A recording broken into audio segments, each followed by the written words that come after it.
Halo adik-adik, jumpa lagi dengan kakak dalam pembahasan materi biologi SMA. Adik-adik, pada pembahasan kali ini kakak akan membahas tentang materi yang terkait dengan sistem pencernaan. Dalam hal ini adalah organ pencernaan lambung adik-adik. Nah, seperti ini. Adik-adik, ya nanti makanan dari kerongkongan yang terdorong dengan gerak peristaltik itu nanti akan masuk ke lambung adik-adik. Nah, lambung ini berukuran sekepal tangan. Nah, nanti sifat lambung ini, dinding lambung ini lentur, dapat mengembang apabila berisi makanan dan mengempis apabila kosong. Nah, muatan di dalam lambung dapat menampung hingga 1, liter makanan adik-adik. Jadi di sini mampu menampung sekitar 1,5 ya liter makanan adik-adik. Seperti itu. Nah, nanti dinding lambung tersebut berwarna merah muda dan mengkilap.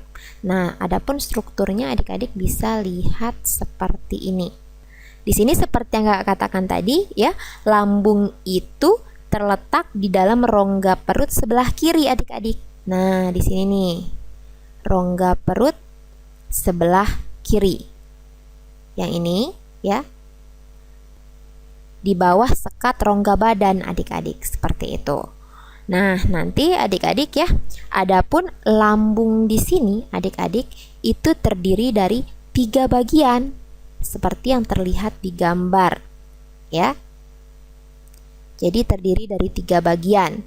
Yang pertama ya, ada yang dinamakan dengan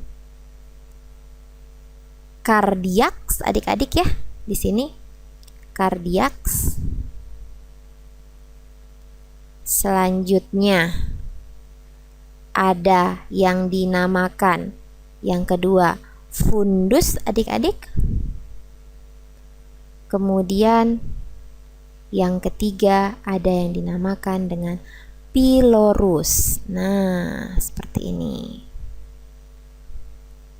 Nah, untuk kardiaks ini tersendiri adik-adik merupakan bagian atas sebagai pintu masuk makanan dari kerongkongan. Nah, kurang lebih di sini nih kardiaks. Yang ini. Nah, ini jadi kardiaks. Yang ini nih. Nah, dia ini merupakan pintu masuk makanan dari kerongkongan. Nah, ya, jadi di sini pintu masuk makanan dari kerongkongan adik-adik, seperti ini. Nah, jadi kurang lebih yang di sini adik-adik. Di sini letak kardiaks. Selanjutnya untuk fundus. Fundus ini sendiri adik-adik adalah bagian tengah lambung, tempat makanan ditampung dan mengalami perlakuan kimiawi. Jadi fundus itu yang ini nih adik-adik. Ini fundus ya, bagian tengahnya. Jadi fundus itu yang ini nih adik-adik. Nah, seperti ini.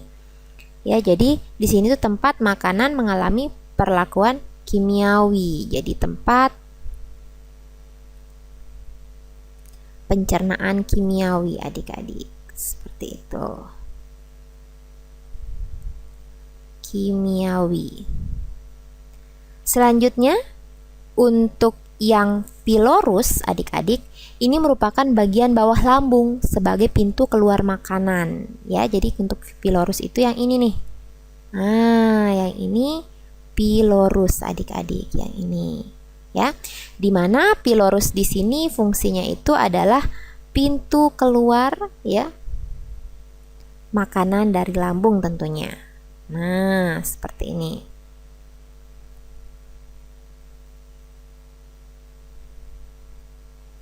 Dari lambung.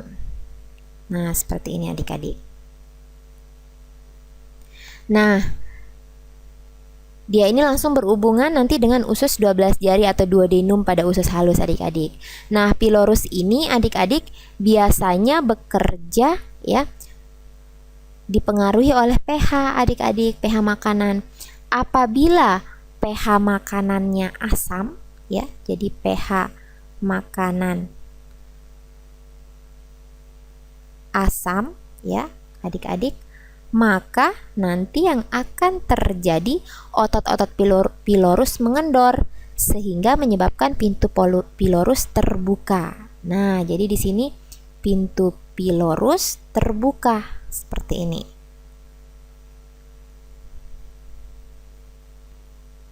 Nah, kalau nanti pH ya. Nah, di sini pH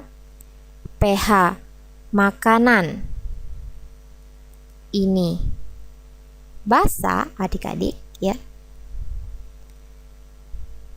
Jadi otot-otot pilorus itu akan berkontraksi adik-adik yang menyebabkan pintu pilorus ini tertutup. Nah, seperti ini, pilorus tertutup. Jadi makanan tidak bisa lewat atau tidak bisa keluar adik-adik. Oke adik-adik, demikian penjelasan kakak tentang struktur lambung ya. Tetap semangat dan sampai jumpa pada konten selanjutnya.